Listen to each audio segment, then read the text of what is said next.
Assalamualaikum warahmatullahi wabarakatuh. Pada video pembelajaran kali ini, saya Elsa Maritasari dengan NIM 1930207088 dari kelas pendidikan biologi 4 dengan dosen pengampu Ibu Umi Hiras Habisukun SPD MKes akan menjelaskan materi biologi sel, yaitu tentang nukleus, kemudian kromosom, dan juga DNA.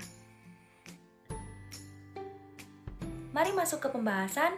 Jadi, terdapat 3 komponen yang akan menjadi topik utama tentang materi yang akan saya jelaskan, yaitu yang pertama tentang inti sel, dan yang kedua kromosom, dan yang ketiga DNA. Sebelumnya, kita harus mengetahui terlebih dahulu apa itu inti sel, kromosom, dan juga DNA. Inti sel merupakan organel yang ditemukan pada sel eukariotik, mengandung sebagian besar materi genetik, DNA linear panjang yang membentuk kromosom bersama dengan berbagai jenis protein. Kemudian kromosom, apa itu kromosom? Kromosom adalah struktur di dalam sel berupa deret panjang molekul yang terdiri dari satu molekul DNA dan berbagai protein. Kemudian yang terakhir, yang ketiga, yaitu DNA. DNA adalah jenis biomolekul yang menyimpan dan menyandi instruksi-instruksi genetika setiap organisme dan banyak jenis virus. Struktur di dalam sel berupa deret panjang molekul yang terdiri dari satu molekul DNA dan berbagai protein. Kita akan membahas ketiga topik utama tadi secara lebih spesifik. Yang pertama yang akan saya bahas yaitu tentang inti sel. Apa sih fungsi dari inti sel? Inti sel atau nukleus ini memiliki peran yang sangat penting di dalam kerja sel. Sebab di bagian inilah sel menyimpan materi genetiknya. Inti sel juga berperan dalam aktivitas sel yang krusial, seperti sintesis protein dan pembelahan sel. Semua komponen tersebut bekerja sama agar nukleus bisa menjalankan berbagai fungsinya. Fungsinya yaitu sebagai berikut. Yang pertama, mengontrol informasi genetik yang ada di dalam sel sehingga masing-masing organisme memiliki ciri khasnya masing-masing. Kedua, mengontrol sintesis protein dan enzim.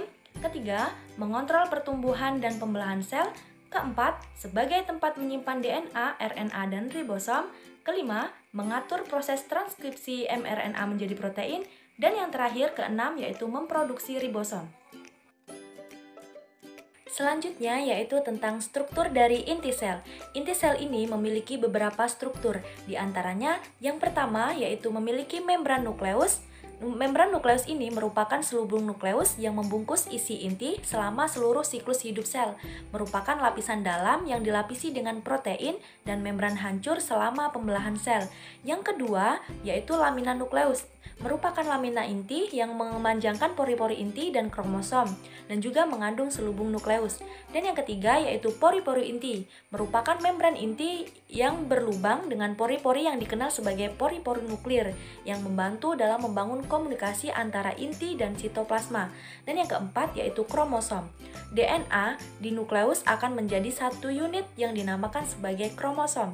Selain berisi kumpulan DNA, kromosom juga berisi protein. Gabungan dari DNA dan protein di dalam kromosom dinamakan kromatin.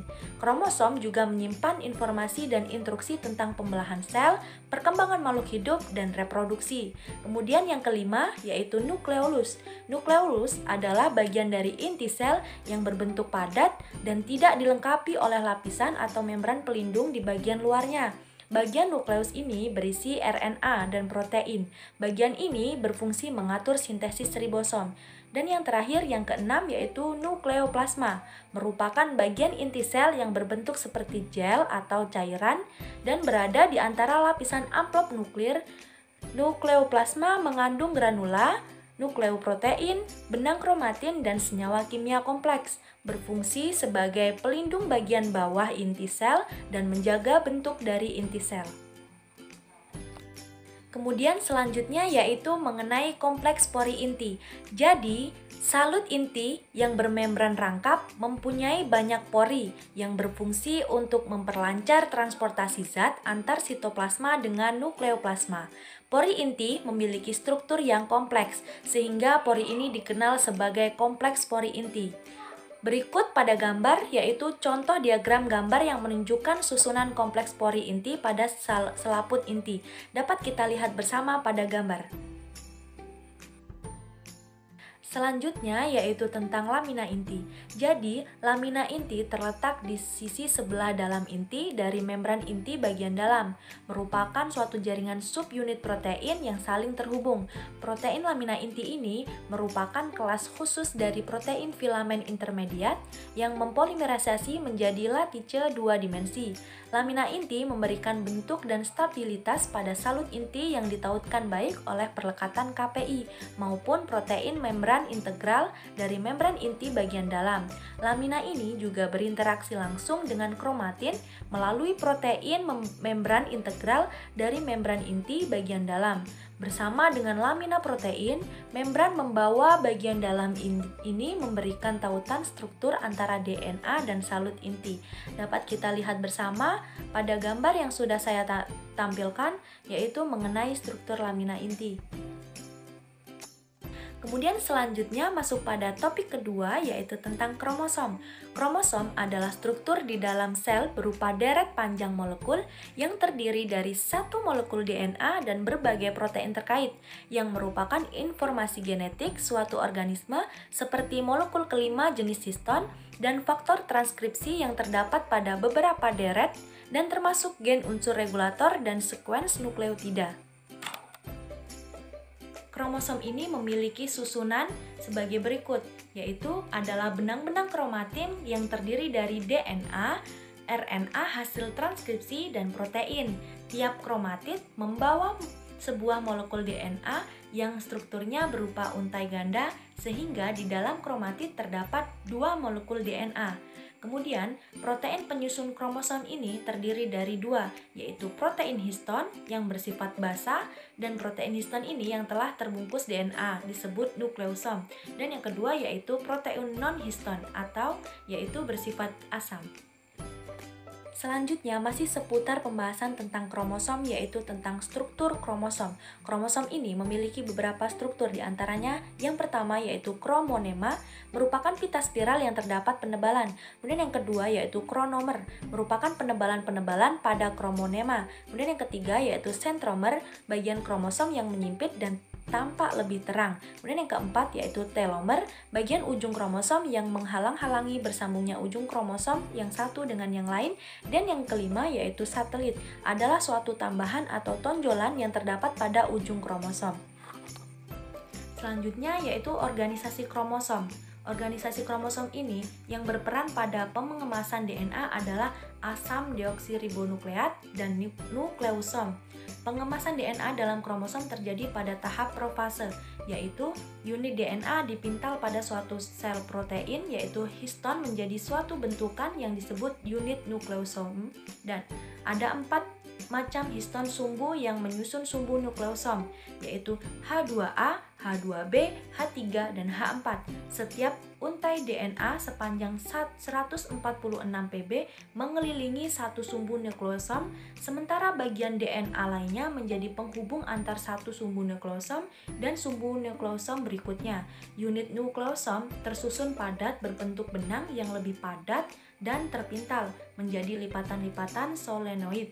Lipatan solenoid tersusun padat menjadi benang-benang kromatin.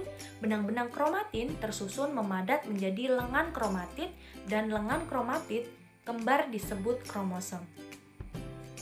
Selanjutnya masuk pada topik yang terakhir, yang ketiga, yaitu tentang DNA. DNA adalah asam nukleat yang terletak di dalam inti sel yang berfungsi untuk menyimpan segala informasi makhluk hidup dalam bentuk materi genetik. DNA juga menentukan sifat organisme yang diturunkan oleh DNA. DNA memiliki fungsi yaitu sebagai berikut: membawa informasi genetik DNA sebagai bentuk kimiawi gen, berperan dalam duplikasi diri dan pewarisan sifat, ekspresi informasi genetik gen-gen, membawa informasi untuk membentuk protein tertentu, mendeteksi berbagai penyakit yang digunakan dalam kegiatan forensik, yaitu penerapan konsep-konsep ilmiah dalam hukum, dan yang terakhir yaitu untuk rekayasa genetika dengan memurnikan DNA dari organisme. Yang akan saya bahas seputaran pembahasan DNA yaitu yang pertama tentang struktur DNA. DNA merupakan makromolekul polinukleotida yang tersusun atas polimer nukleotida yang berulang-ulang dan tersusun rangkap membentuk DNA helix ganda dan berpilin ke kanan. Setiap nukleotida terdiri dari 3 gugus molekul yaitu 1. Gula 5 karbon atau 2 deoksiribosa, 2. Basa nitrogen yang terdiri atas adenin, guanin, sitosin, dan timin. Dan yang ketiga yaitu gugus fosfat. Kemudian selanjutnya yaitu tentang komponen penyusun DNA. DNA ini tersusun atas yang pertama deoksiribosa, kemudian gugus fosfat, sitosin, timin, adenin, dan guanin. Kemudian selanjutnya yaitu tentang sintesis DNA. Sintesis DNA adalah kreasi alami atau buatan dari molekul asam deoksiribonukleat atau DNA. Sintesis DNA terjadi ketika unit nukleotida ini bergabung bersama untuk membentuk DNA. Proses duplikasi 2 berlangsung ketika sel berada dalam fase interfase. Tepatnya saat fase S, melalui proses duplikasi ini, 1 untai ganda DNA menjadi 2 untai ganda DNA. Sintesis DNA terjadi pada semua eukariota dan prokariota, serta beberapa virus. Sintesis DNA yang akurat penting untuk menghindari mutasi DNA. Pada manusia, mutasi dapat menyebabkan sebuah penyakit. Ada beberapa definisi berbeda untuk sintesis DNA, yaitu dapat merujuk pada replikasi DNA atau biosintesis DNA atau amplifikasi DNA in vivo. Kemudian reaksi berantai polimerase sintesis DNA, enzimatis atau amplifikasi DNA in vitro, atau sintesis gen secara fisik membuat urutan gen buatan. Kemudian selanjutnya pembahasan yang terakhir yaitu tentang perbaikan kerusakan DNA. DNA repair merupakan suatu mekanisme perbaikan DNA yang mengalami kerusakan atau kesalahan yang diakibatkan oleh proses metabolisme yang tidak normal, radiasi dengan sinar UV, radiasi ion, radiasi dengan bahan kimia, atau karena kesalahan replikasi DNA. Apabila ada kerusakan DNA, sel mempunyai 2 pilihan, yaitu yang pertama, kesalahan tersebut diperbaiki dengan cara mengaktifkan DNA repair. Kemudian yang kedua, yaitu apabila DNA tidak mampu diperbaiki lagi. Kemudian mengenai mekanisme DNA repair. Perbaikan DNA repair ini dapat dikelompokkan menjadi 3, yaitu dengan cara yang pertama, damage reversal, yaitu penggantian secara langsung. Kemudian yang kedua yaitu damage reversal, yaitu penggantian dengan dipotong-potong. Kemudian yang ketiga yaitu damage tolerance, yaitu mentoleransi kesalahan. Demikianlah tadi video pembelajaran biologi sel, yaitu tentang materi nukleus atau inti sel, kromosom, dan DNA. Kurang lebihnya saya mohon maaf, semoga dapat kita pahami bersama. Saya akhiri, wassalamualaikum warahmatullahi wabarakatuh.